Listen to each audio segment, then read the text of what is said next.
gosh, does this stuff give you a headache or what?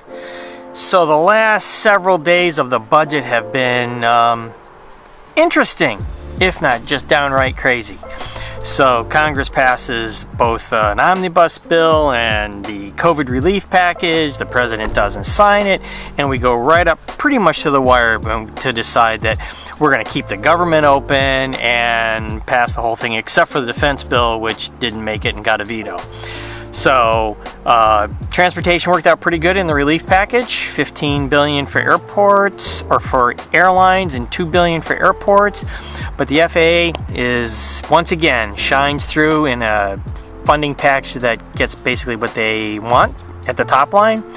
AIP is fully funded at $3.35 billion, and there's an additional $400 million in grants that are possible. So a well-funded year for the FAA. It's the gift that keeps on giving. They're always pretty good.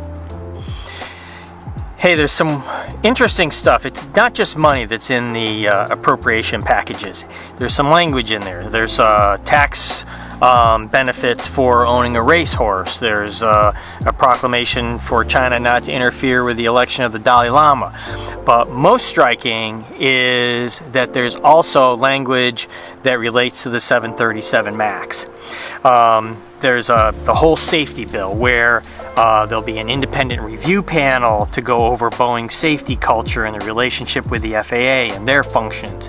There's examining how Boeing implements its ODA process, that the administrator will personally have to approve new ODAs and go back and approve the ones that have been approved before. And whistleblower protections are enhanced, and manufacturers have to develop and implement an SMS process, which is probably about time. And anything that is novel, unique, or new, any innovation has to be brought in-house and will not be in the purview of an ODA. So that's an interesting part because it requires the organic capability of the FAA, at least in the certification realm, to be significantly enhanced if they're going to deal with new technologies. And since it's been a week of politics, we should have some more politics. Steve Dixon, this is a great sign, has been assigned to be the Secretary of Transportation during the period when Secretary Chow is no longer in the position and they await confirmation of Pete Buttigieg as the secretary. So sometimes that can be a very short period of time, like within a month. Sometimes it can take a year. It just depends on when the Senate schedule goes through with things. And I think the Senate schedule for hearings is probably going to be based on the election next Tuesday in Georgia. So that'll be the tell-all sign. So we'll see how that plays out. But it is a fantastic sign that there's confidence enough in a term appointment to say that he's going to watch the whole thing. It's a place. I'm sure there's lots of strings attached, but that doesn't matter. They could have put in another person. There's other people that will be handling lower level positions in the department, and I think it's a credit to Steve Dixon and a really good show of faith for the long term, because he's got 4 more years in his term, that there'll be some respect, collaboration, whatever that might look like. I've been through this before, and it's been nasty, to say the least. And so this is, at least we're off to a really good start. It's really a really fantastic play. Hey, for those of you that may not have gotten a Christmas present on time, I'm sorry. I mentioned last week how a great job, and the ATC 0 thing hasn't happened for a while, and last week, the 21st, Memphis Center, of all places, Memphis Center went ATC 0 for a COVID cleaning. Supposed to take 4 hours, took about an hour, so by early afternoon, they were back in business. But, you know Memphis, everything goes through Memphis, every FedEx package, so I imagine there were some delays, but since it happened early in the afternoon, it was probably the lightest time they could have picked. But there was a major outage, and there are some videos and some pictures on Facebook that show this big hole in the middle of the country where there's no traffic for a while. And so kind of interesting to see. ATO is still doing a great job with all that. It only took them an hour to go do the whole facility. So that's pretty quick, and back operational again. More news on the MAX. Alaska Airlines based out of Seattle, Boeing, who's never really left Seattle,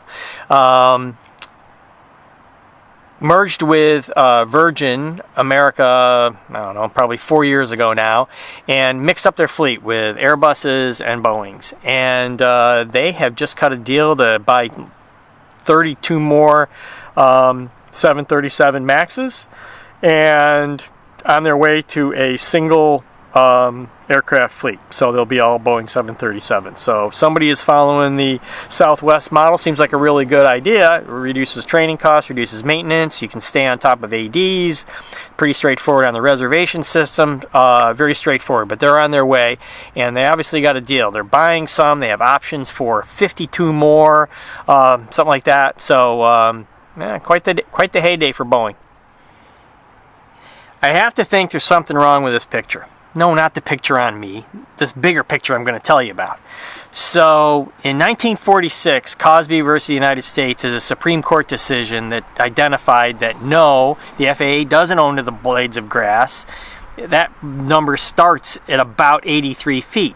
So, in World War II, military aircraft were flying over Cosby's farm, bothered his chickens. He lost about 150 chickens, and they weren't as productive.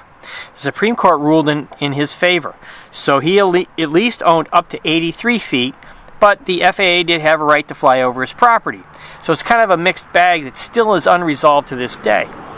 So then I think of what the deal is that the FAA just made with the state of Kansas.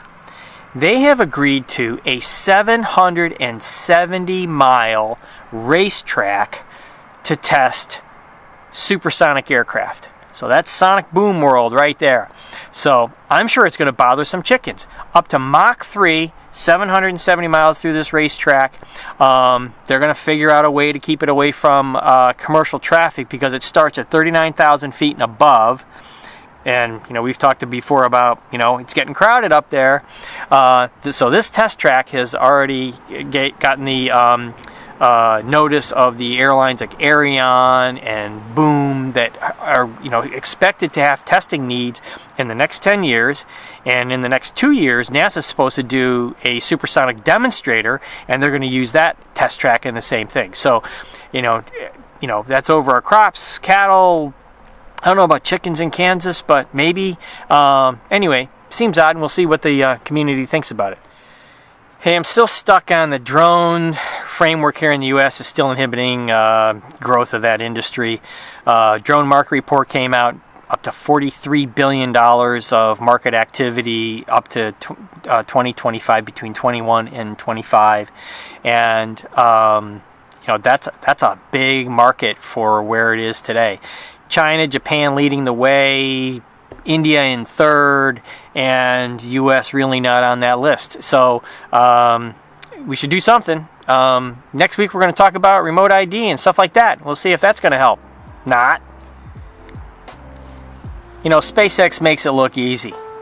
They get some really cool videos. They fly up. It looks like the astronauts aren't really doing anything. They push a few buttons. They're in some cool uniforms. They dock. They just make it look so simple. But we got to remember that it's not simple, because others seem to struggle. So Virgin Galactic, who has a slightly different kind of vehicle, had a manned flight test plan last week, and it didn't go because the rocket didn't fire. So just a simple start of firing the switch or lighting the fuse didn't work. Got to remember, this is complex stuff. It doesn't always work. Hey, we're going to close this week by me introducing Victor. So, dogs run our house. I've told you that. You met Preston last week. And this guy has been moping around for the whole week because he didn't get in the show. So, this is Victor, and he wishes you all a wonderful, happy new year. And let's hope that 21 is a heck of a lot better than 2020. Peace out, and we'll see you next week.